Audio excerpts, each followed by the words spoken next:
Max Jack, I know that Max Jack now have.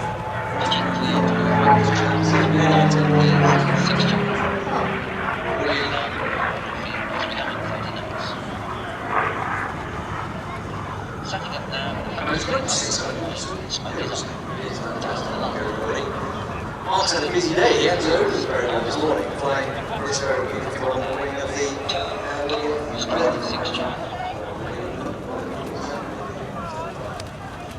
maintaining 100 weight to the jet wash, letting it lock it. Pitching up left for 90, leveling out to 500 feet, 330 knots.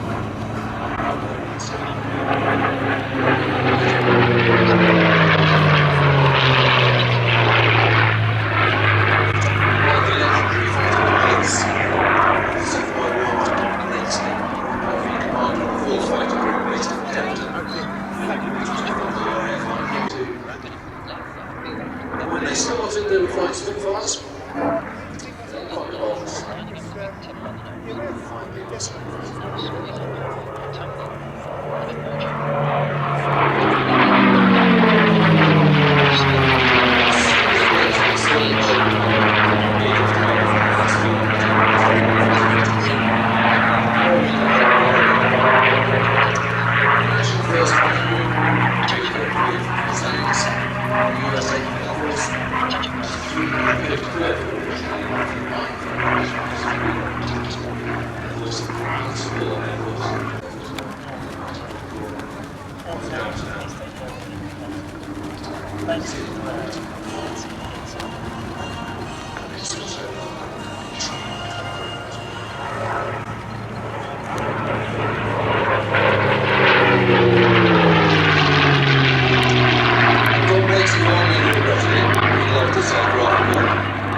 They're going to make one big comparison to some of those early World War yeah, this fuel efficiency is second to none, which is why it made such a good long-range fighter. Or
fighter planes was a hard job, difficult job, dangerous job, but there was confidence in their ability and a desire to constantly get better. P-51 airplane aiming to do all that. Wide undercarriage, resisting the wind, robust, highly maneuverable, fast, incredible endurance. Very romantic, realised. I don't think so.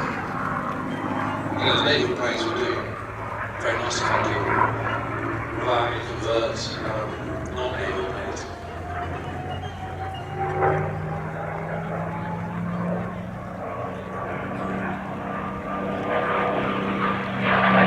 And this is actually another possibility.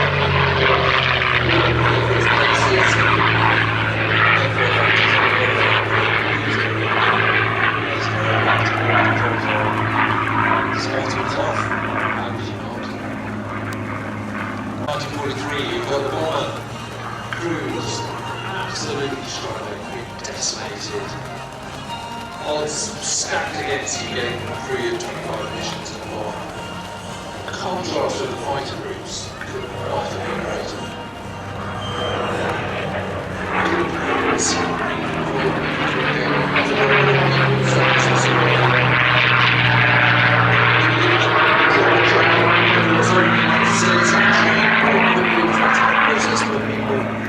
Intensity of training is better, so it's not showing all year round, build up your hours, get up to go to 350 hours of long work. You know, that's a decent amount. Then make the transition from trainee pilots to combat working fighter pilots. It's a difference.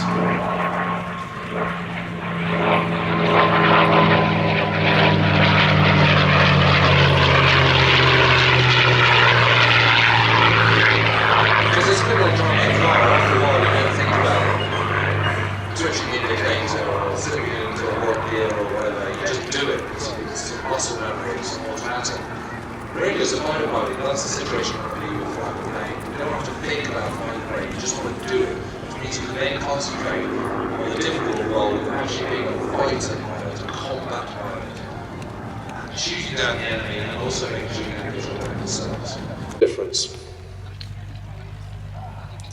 Well, a thoroughly graceful, enjoyable display from Mark Levy. Please, ladies and gentlemen, put your hands together. Mark. For a number of years. He got his PPL when he was 17 and at one time was the youngest pilot in the UK back in 1999. He's got his own Pitts S1 biplane and also a Casset Racer racing aircraft, and he does hope after displaying the Tiger Moth that he'll move on to displaying both of those types. He works here at Sywell for Air Leasing and Richard Grace, and he gets his hands on this Tiger Moth as an instructor for the Thomas Castle Aviation Heritage Scholarship, which I'll talk more about very shortly. But you mustn't underestimate what this means to Danny for his first public display. The route to becoming a display pilot is not an easy one. You need to have a lot of experience, and then you'd have to be a